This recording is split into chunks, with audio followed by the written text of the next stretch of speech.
who forged the deep bond that connects our two nations. We stand with you. We stand with you. Putin may circle Kyiv with tanks, but he'll never gain the hearts and souls of the Iranian people.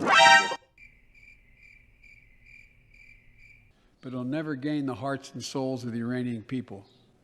He'll never extinguish their love of freedom, and he will never weaken the resolve of the free world.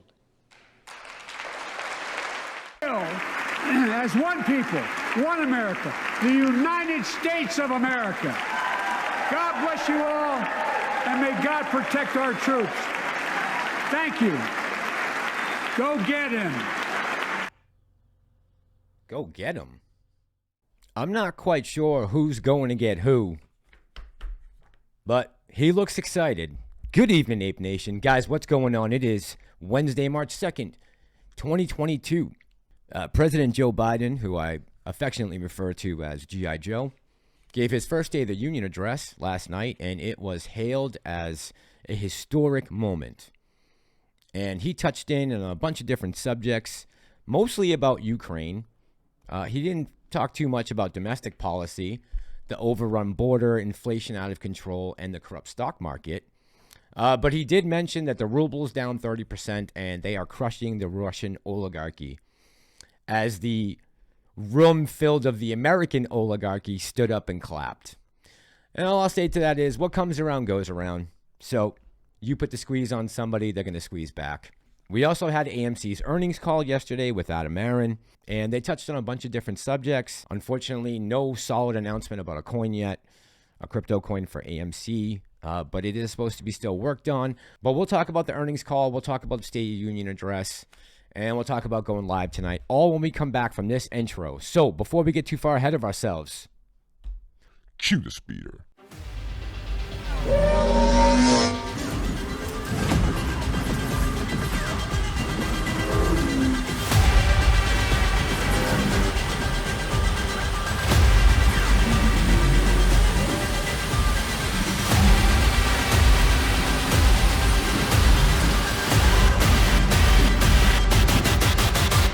This is the way. So if this is your first time clicking on one of my videos, welcome. I'm a retail investor. I have a large position in AMC, a smaller position in GME. On this channel, we don't do dates, times, or prices, but we do discuss any AMC news or news that is affecting the broader market. With that being said, let's get into this. Now, I got some messages from you guys asking why I didn't cover the AMC earnings call, or why I didn't talk about the estimates, or, you know, what my thoughts were about the earnings. And I'm going to be honest with you guys, I've done videos about that in the past and it hasn't made a difference. And speculation is just that, it's speculation. I'd rather just look at the hard numbers after we get them and then break things down. It just saves you from a video you have to watch that's not going to really give you any information. Now, with that being said, let's talk about the numbers. So 1.2 billion in revenue. That was certainly helped along the way by Spider-Man No Way Home. It had remarkable numbers, right? One of the best movies of all time. We found out that 60 million guests came through the doors in Q4, which is really encouraging news. And I think we'll see those numbers go up this year as we have that 45-day window in place for movies. Let's see how Batman does this weekend. I'm a little nervous because a lot of reviews have given Batman a 10, and that makes me nervous when it comes to Rotten Tomatoes. I'll be honest with you guys, just based off their track record. But hopefully it's going to blow the doors off. At the end of 2021, we had opened 593 domestic theaters and 337 international, which is 100% and 95%. So we're almost back at full capacity. And I'm probably going to save the subject of 90% of AMC's investors are retail shareholders for tonight's live stream. We'll get into that a lot deeper. There's a lot of talk about that number. And is it too low? Is it too high? We'll get into all of that. But getting back to the numbers, so AMC posted a net loss of $134.4 million in Q4. That compared favorably to a net loss of $94.6 million a year ago. So guys, the fundamentals on AMC look really good right now. Now, I totally understand that we didn't get into this play based on fundamentals. I understand we got into this play for a short squeeze that has become the long squeeze. But while we wait for whatever event is going to trigger this MOAS, being able to have good fundamentals, keep the company afloat, bringing in good revenue, bringing in new news, keeping up with the advancements in technology, and moving this company forward into the next decade. I have to give it to Aron. I think he's doing a good job, even though I disagree with a lot of the moves that he has made. As far as keeping us afloat and in this play and a reason for the shorts to be concerned, he's doing okay, in my opinion. And, you know, this isn't a hopium channel. You guys who've been subbed to me for a while know I don't spread hopium, but this is really good and positive news. And in this market right now, I'm looking for any good positive news. I'm sure you guys are too.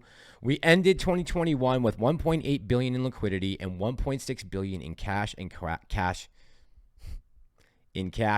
equivalents. It goes down this article to talk about some of the movies that are coming up: The Batman, Black Panther 2, Wakanda Forever, Top Gun Maverick, Avatar.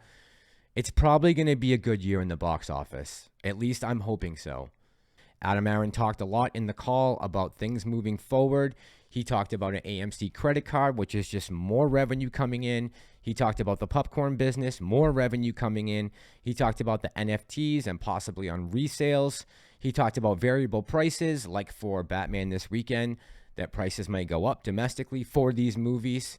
Honestly, this might have been one of the best calls we've had since we invested in this stock. Now, before we wrap up this video, I need to address the dumbass comment of the day. That comes from Chris M4, who yesterday tagged a comment saying this guy is pulling a clown father because his channel is also dying. So just mention Lou and get views. And I responded to that, and Chris responded back saying that he got into this play at $3 before me or even Lou. So he doesn't think that I'm credible enough to talk. When did I join? Probably in the 50s, chasing a get-rich-quick scheme. And I just said, Chris, congratulations, you just made the thumbnail. Now, so Chris, I did not get into this play in the 50s or 40s or 30s or 20s or even high teens. I got into this play under $10 for probably 80 to 90% of the shares that I own. So shout out to Chris M4. I was looking for a dumbass comment I could put in today's video. Unfortunately, on this channel, all of my subscribers are pretty smart, so there's not a lot of dumb comments that I have that I can disagree with or put up. So thank you, man. I appreciate you, and I appreciate you helping push out the video by doing a little back and forth. That always helps the algorithm. And just a little heads up, Chris, as far as channels dying, taking a look at the last couple weeks, I don't know. You tell me. All right, now to finish up with G.I. Joe. So most of you guys that know me know that I've never voted for president, never voted for anything. I'm not officially in one party or the other. Right now, I always tell people I'm in the ape party. But I did notice last night after the State of the Union address, Joy Reid pointed out something very interesting. And it just goes to show you where the mainstream media's head is at right now. With everything going on right now across the globe, watch what talking point Joy Reid immediately brings up. And I gotta say, this is ludicrous, even from Microsoft NBC. Watch. All of us who said he should do. That he should do. Yeah. Correct. Did not mention the January 6th insurrection. Because if you want to talk about a profound hit to our democracy, there's nothing more profound than a violent physical attack on the very building he's standing in. That did not make it into the speech. I found that interesting. Yeah. So obviously, we'll talk more in the live stream tonight. If you guys want to join in, we'll be going on about 9 o'clock. We'll talk about State of the Union address. We'll talk about the earnings call. We'll talk about the 90% of ownership by retail investors of AMC. We'll get into all that and more. Tomorrow's March 3rd. I know people are getting psyched up. If you are, that's great. All I want to say to you is keep your expectations low, and if there's any good news, it'll be a welcome surprise. All right, guys, I'm going to let you get out of here. We'll be going live tonight at 9 o'clock. And as always, guys, thank you for all the viewers, the commenters, the likers, whoever's hitting the like button out there. Thank you so much, guys. You're really helping the algorithm. To my new subscribers, my OGs, I appreciate each and every one of you. We are here to smash the wheel. This is Ape Nation. I'm the Massalorian, and I'm out.